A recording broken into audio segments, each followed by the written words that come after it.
읽은 말씀은 우리들이 먼저 새벽 기도를 하시는 분들은 한 2주 반 정도 우리가 살펴보았던 말씀입니다. 하나님의 백성이 하나님을 아는 지식이 없어서 망한다 그럽니다. 그래서 번성할수록 죄만 더 짓습니다. 엄청나게 수고하고 노력을 하는데 손에 쥐는 것은 없습니다. 너희가 나를 버렸기 때문에 나도 너희 자녀들을 잊어버리겠다. 너희가 내 수하를 떠났기에 나도 너희를 떠나겠다. 이렇게 무시무시한 경고의 말씀을 하고 있는 말씀을 읽었습니다. 여러분은 하나님을 아는 지식이 얼마나 정확합니까? 하나님을 아는 지식이 얼마나 크고 깊고 넓고 또 부유합니까? 우리가 하나님을 아는 만큼 복을 받습니다. 아는 만큼 사랑하게 되어 있고요. 아는 만큼 하나가 됩니다. 여러분은 남편을 얼마만큼 아십니까? 여러분은 아내를 얼마만큼 아십니까? 여러분은 애인을 얼마만큼 안다고 생각하십니까? 나만큼 그 사람을 더 많이 아는 사람은 없다고 생각하실 겁니다. 결혼 생활 하셔서 40년, 30년 살아내신 분들은 배우자를 알미 거의 정확합니다. 그러나 애인 시절, 결혼 전에 아는 배우자가 될 사람을 아는 그 지식은 정확하지 않습니다. 우리가 하나님을 아는 지식을 내가 얼마만큼 아느냐? 이것도 중요하지만 얼마나 정확하게 아느냐? 이게 더 관건이라고 할 수 있습니다. 왜 인생 초창기에 젊은 날 그 명민할 때 사랑하는 사람을 내가 아는데 그 지식이 정확하지 않는 것일까요? 경험을 못해서 그래요. 콩깍지가 씌우고 그리고 또 한 가지는 내 안에 이미 가지고 있는 자화상이 내 지식을 구겨버렸기 때문에 정확한 지식을 가질 수가 없는 거예요. 제가 집에서 한 2달 전에 와이셔츠를 입는데 좀 많이 시간이 좀 급했어요. 그리고 저는 와이셔츠를 입을 때 당연히 거울 앞에 서지 않고 그냥 감으로 탁탁탁탁 잠급니다. 잠갔는데 이제 여기서 요놈하고 잠근 거예요. 이렇게 갖다 놓은 거예요. 그리고 막 한다면 이제 넥타이를 이렇게 매려고 하니까 이제 그러고 있는데 이제 유민이 유와 이제 유신이가 저를 보았어요. 깔깔대고 웃는 거예요. 아버지 그러고 나가시려고 해서 왜? 뭐가? 그랬더니 아버지 단추구멍이 다 안 맞아요. 그래서 이제 이걸 그러냐? 우선 하려는데 요놈만 풀었어요. 그리고 여기만 맸어요. 그때 요놈부터 한까지 밀렸잖아요. 다 풀어내야 돼요. 그래서 엘리베이터까지 나와가지고 이렇게 했습니다. 당연히 나는 잘 끼었다 생각을 하지만 나 자신을 믿었지만 그건 믿을 수 있는 지식이 아니었던 거예요. 이스라엘 백성들이 하나님에 대한 지식이 없어서 망해갑니다. 그런데 그들은 자기들이 하나님에 대한 지식이 없다고 생각하지 않은 것이 문제예요. 내가 모른다고 생각하면 배울 수라도 있는데 내가 안다고 생각하면 배우려고 하지 않으니까 그게 문제예요. 저는 사람들이 깜짝깜짝 놀랍니다. 제 주변의 사람들이. 하나를 가르쳐주면 목사님은 2, 3, 5을 깨닫는 것 같아요. 목사님은 어떤 지식에 대한 연결할 수 있는 그 능력이 아주 탁월한 것 같아요. 이렇게 얘기해요. 자 보세요. 내가 이 역사책을 읽었어요. 그리고 문학책을 읽었어요. 그리고 또 철학책을 읽었어요. 종교서적을 읽었어요. 저는 그게 한꺼번에 다 짬뽕이 돼요. 그래서 시대 분류가 나와요. 연대기 분류가 나와요.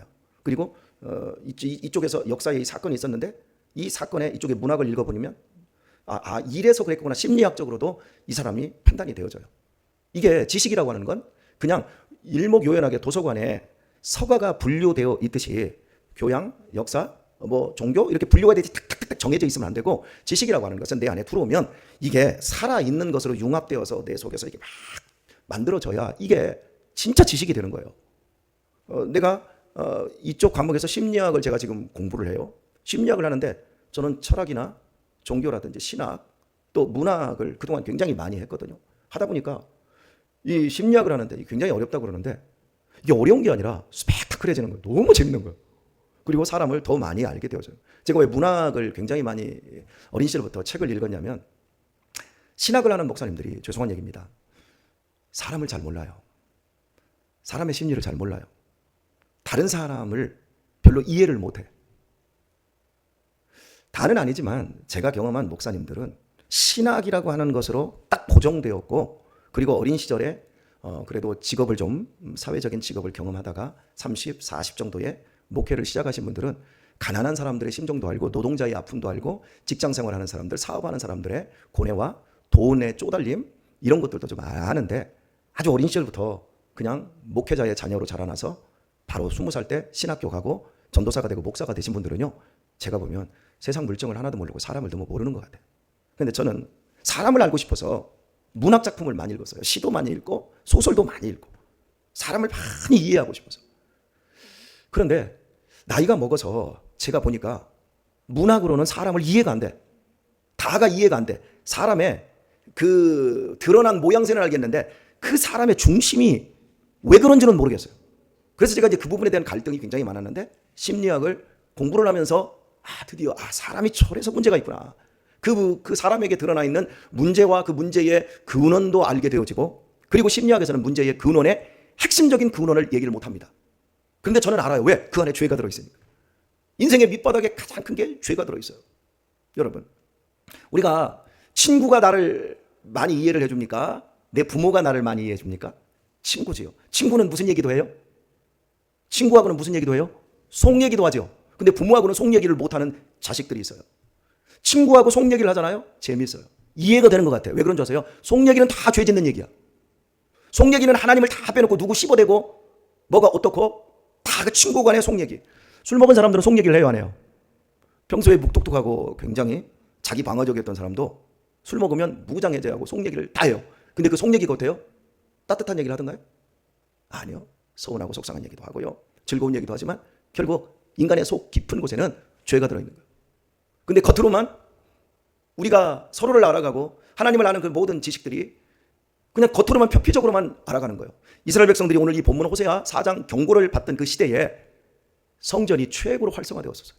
이스라엘 전역에는 산당과 푸른 나무, 어디, 바위, 어디에 하나님께 예배하고 제사하고 말씀이 선포되어지고, 그러니까 이 사람들은 하나님을 아는 지식에서 너희가 떠났다고 할 때 우리는 그 어느 때보다 하나님을 알기를 위해서 더 노력하고 더 최선을 다하고 있는데, 그리고 그 무엇보다도 하나님을 기쁘게 하기 위해서 제사를 드리며 이 희생제물을 이렇게 많이 드리는데 이해를 못하는 거예요. 결혼정년기에 있는 사람을 보고 부모가 그러는 거예요. 그 아들을 보고, 야 아들아, 그 애하고는 결혼하지 마라. 어울리지 않는다. 너 고생한다. 그러면 아들이 펄쩍펄쩍 뛰면서 내 결혼이요. 내가 아는데 아버지 엄마가 판단하는 것처럼 그애 그렇게 나쁜 애 아니에요. 결혼해봐. 세상에서 최고로 위험한 게 결혼이에요. 영국 속담에 전쟁터에 나갈 때는 한 번 기도해라.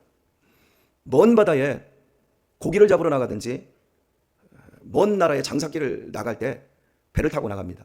그러면 죽을지 살지 몰라요. 돌아올지 안 돌아올지 몰라요. 2번 기도해라. 그러나 네가 결혼할 때는 3번 기도해라. 그만큼 우리가 알고 있는 지식이 무섭다는 거예요. 자 보세요. 전쟁 나가면 죽을지 살지 몰라요. 그죠? 먼 바다에 배를 타고 나가면 지금은 이런 기술이 발달해서 다 알려주지 않습니까? 태풍이 어느 지점에 와 있고 지금 태풍의 강도 어떻고 어느 지역으로 갑니다. 그러니까 태풍을 만날 일이 없어. 피하면 되는데. 그런데 결혼은 태풍을 만날지 죽을지 살지 모르는 게 아니라 이 사람하고 내가 결혼하면 행복할 거야. 이 사람이 돈도 있고 이 사람이 가정적인 배경도 좋고 이 사람이 성격도 좋고 나한테 너무너무 잘해줘. 지식이 충만해. 누구보다도 더 많이 알아. 이걸 그대로 신앙 안으로 가져와 보세요. 목사님 자식들이, 죄송합니다만 장로님 자식들이 신앙을 제일 몰라요. 많이 아는 분들도 있어요. 여기 우리 딸도 있지만 우리 하영이가 신앙을 제일 모를 수 있어요. 우리 지연이처럼 이렇게 끄슬리고 저렇게 어려서 막 그렇게 힘들고 이러면서 이 사람 경험하고 저 사람 경험하고 이 아르바이트하고 저 아르바이트 하면서 힘겹게 중고등학교 때 그렇게 용돈 벌으면서 그렇게 힘들게 사람을 경험하고 인생에 부딪히며 이렇게 힘들지, 우리 힘들, 이런 갈등 속에서 도리어 더 하나님을 알아가고 교회를 나갔다가 다시 돌아왔잖아요. 자매가. 그리고 지금 하나님을 만난 이런 것들이 우리 하영이보다 우리 지연이 현아가 훨씬 하나님을 아는 지식이 앞설 수 있어요. 하나님을 아는 지식은요, 철저하게 개인적으로 내 머릿속에만 담아놓은 도서관에서 학교 강단에서 선생님이 해주는 이야기처럼 목사의 설교로 다 되는 게 아닙니다. 살아봐야 알아요. 결혼도 그 사람을 알려면 살아봐야 알듯이 신앙도 살아봐야 알아요. 그 말씀이 진짜인지 아닌지 내가 실제로 해봐야 알아요. 11조도 해봐야 돈의 주인이 하나님이라는 것도 알게 되어지고, 내가 기도도 해봐야 인생이 저절로 되는 것이 아니라 기도의 응답으로 이루어지고 있다는 것을 알게 되어지는 거예요. 하지 않고는 절대 몰라요. 그리고 안다고 생각하는 거예요. 예수님을 죽인 사람들은 강도나 도둑놈이나 사기꾼이나 세리들이나 그 시대에 인간 취급하지 못했던 창기들이 아니었습니다. 하나님의 아들 예수님을 죽인 사람들은 대제사장들, 서기관들, 바리새인들, 율법사들이었습니다. 그 시대에 하나님을 제일 많이 안다고 생각하는 사람들이요. 그러니까 여러분, 우리가 설교를 들을 때 성경을 보면서 상투적으로 보면 안 돼요. 나는 다 알고 있고 여기에 조금 더 지식이 들어오는 것으로 착각하는 사람들, 이게 목사의 자식들이에요. 왜? 어려서부터 교회를 나왔고 어려서부터 자연스럽게 문화 속에서 익숙해졌기 때문에 나는 다 안다고 생각하는 거예요. 그리고 귀를 닫아버리고 마음을 닫아볼 수가 있는 거죠. 심각한 거예요. 그럼 하나님을 과연 아는 것은 무엇일까요? 알면 사랑합니다. 알면 하나가 됩니다. 제가 제 아내를 아는 만큼 거기에는 사랑이 흘러요. 아내가 저를 아는 만큼 저를 이해해주고 저의 지지자가 되고 저의 감시자가 되어서 저를 보호하고 지켜줍니다. 아는 만큼 진짜 하나가 될 수 있고 아는 만큼 진짜 사랑할 수 있는 거예요. 알미 먼저예요. 사랑이 뒤에 있는 게 아니에요. 앞에 있는 게 아니에요. 알아야 돼요. 알지 못하면 큰일 나는 거예요. 하나님을 더 많이 알아가는 하반기가 되기를 축복합니다. 하나님을 아는 지식이 더 정확하게 되기를 소원합니다. 바리새인들, 서기관들이 하나님을 정확하게 알지 못함으로 예수님을 죽였습니다. 그런데 그들이 성경을 얼마나 잘 알았냐면 창세기, 출애굽기, 레위기, 민수기, 신명기를 통째로 외우는 사람들이었어요. 통째로. 시편 통째로 외우는 사람들이었어요. 그러니까 성경 박사들이었어요. 그런데 죽였어요. 성경에 예언되어 있는 그 아들 그리스도를 못 박아 죽였어요. 성경 안다고 우리 아는 척하면 안 돼요. 지금 여기 계신 분들, 지금 우리 모두 저까지 포함해서 하나님을 제가 제일 모를 수 있어요. 하나님에 관해서, 하나님에 대해서는 제가 우리 교회에서 최고일 겁니다. 하나님에 관해서 대해서. 그런데 진짜 하나님을 아는 지식에 있어서는 우리 교회에 제일 늦게 오신 저 뒤에 공영복 우리 할머니, 저 성도님이 제일 많이 아실 수도 있어요. 하나님을 아는 지식이 충만해졌으면 좋겠습니다. 오늘의 말씀을 맺도록 하겠습니다. 교육이라고 하는 걸 들여다보면 경쟁 교육을 하는 나라가 전 세계적으로 4나라가 있습니다. 경쟁 교육이요. 누가 더 잘하나 막 1등부터 막 서열 세우고 몰아가는 그런 나라 시스템. 이게 전 세계에서 4나라가 있는데 대한민국, 미국, 중국, 일본. 물론 작은 나라들도 있어요. 그런데 그런 나라는 빼놓고 교육에 4대 경쟁 국가가 4개가 있어요. 그러면 여러분, 교육이라고 하는 것은 서로에게 경쟁을 유도하는 게 교육이 아니라 참된 사람의 길, 참된 인생의 길을 배워가고 제시해 주는 것이 그게 교육입니다. 사람을 몸뚱이가 자라나는 것처럼 그 사람의 정신세계와 지식세계를 끌어올려주고 인격들을 함양해 주는 것, 그게 교육이에요. 이런 교육을 하는 나라들이 대부분 저 서구 유럽 중에서 스칸디나비아 반도에 있는 뭐 벨기에, 네덜란드, 뭐 이런 노르웨이 이런 나라들이에요. 그런 나라들은요, 사람들이 서로 죽이고 서로 경쟁하지 않아요. 협력을 기가 막히게 돼요. 사회적 기업들이 발달을 하고 중학교, 고등학교만 나와도 사회적 소득 수준이 어마어마하게 높습니다. 근데 우리나라는 경쟁국가 형식으로 경쟁교육을 시켜서 결국엔 경쟁을 붙여서 사람을 뽑다 보니까 탑의 꼭대기에 있는, 피라미드 꼭대기에 있는 사람들만 연봉이 1억이 넘어가고 나머지는 참 밑바닥에서 그냥 탁박히 이런 거죠. 근데 이런 경쟁을 하지 않는 나라들은 역피라미드예요. 그래서 모두가 행복하게 잘 살고 시간이 가면 갈수록 그런 경쟁이 없으면 어떻게 되냐 그러는데 희한하게 그런 나라들은 한 번도 밑으로 추락하는 나라가 없고 망해가는 나라가 하나도 없어요. 왜 그런 줄 아세요? 바른 지식 안에서 서로를 돕기 때문에 그런 거예요. 나누기 때문에 그런 거예요. 자, 그런데 보세요. 우리 지금 여기 학생 청년들이 오늘 6명이 지금 와서 제 말씀을 듣고 있는데요. 7명 들어왔구나. 예, 고맙습니다. 그런 그 교육을 경쟁 교육을 받은 사람의 심리 상태가 어떠냐면 전쟁을 치르고 있는 것과 같다고 합니다. 예, 전쟁이라고 하잖아요. 예, 우리 지금 서울권에 지금 학교 다니는 우리 친구들 지금 현재 서울대 연대 고대를 가려면 중학교 한 2학년 정도 되면 서울에 지금 강남 대치동 쪽에 학원 애들이 하루에 영어 단어를 100개씩 외운답니다. 이걸 그냥 꾸준히 그렇게 외운다는 거예요. 근데 그 100개가 되냐 그랬더니 걔네들은 보통 10분이면 15개에서 20개를 외운다고 하더라고요. 아, 난 뒤집어지는 줄 알았어요. 그 얘기를 듣고 나서. 자, 그런데 심리 상태가 중요해요. 일본 사람들은 이 전쟁을 겪는 것 같은 스트레스를 20%를 겪는답니다. 중국 사람들은 30%를 겪는답니다. 그리고 미국의 학생들은요, 40%의 그 전쟁 상태 스트레스를 겪는답니다. 대한민국은요, 우리 학생들이 80%의 전쟁 후유증 상태를 겪는데. 그러니까 어린 시절부터 바른 지식을 추구하면서 나오면서 성인이 되어서 여유로움과 넉넉함과 따뜻함과 교양과 이런 것들로 무장된 아름다운 한 사람이 만들어지는 게 아니라 모두 전쟁, 6.25 전쟁 때 우리 황기성 목사님이 전쟁 트라우마에 의해서 귀가 잘못됐거든요. 이런 트라우마를 80%의 강도로 겪는데요. 그러니 나와서 세상이 어떻게 되겠어요? 여러분 데이트 함부로 하지 마요.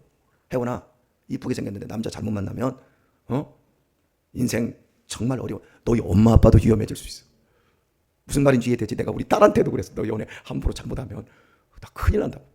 여러분, 이런 전쟁 상태에서 간 이런 심리 상태, 교회에서 믿음 안에서 좋은 사람들을 만나기를 축복합니다. 여러분, 저는 그래서 우리 애들한테 공부에 대한 스트레스를 안 주는 거예요. 제가 우리 유신이는 애가 강박증이에요. 너무 열심히 하는 놈이에요. 그러면서 걱정이 엄청 많거든요. 야, 공부 안 해도 돼. 하나님이 먹을 거 입을 거 다 줘. 그래도 아니 아버지 봐. 하나님이 다 한다니까. 여유를 좀 가져. 좋은 책 많이 읽고 사람의 길을 가. 그렇게 내 인생 계산하고 막 해도 내 인생 내 뜻대로 안 되는 거야. 하나님이 복을 엄청 주셔야 돼. 하나님을 바르게 알아가십시다. 우리 자녀들이 지금 우리 손주들이 전쟁을 지금 경험하고 있는 거예요.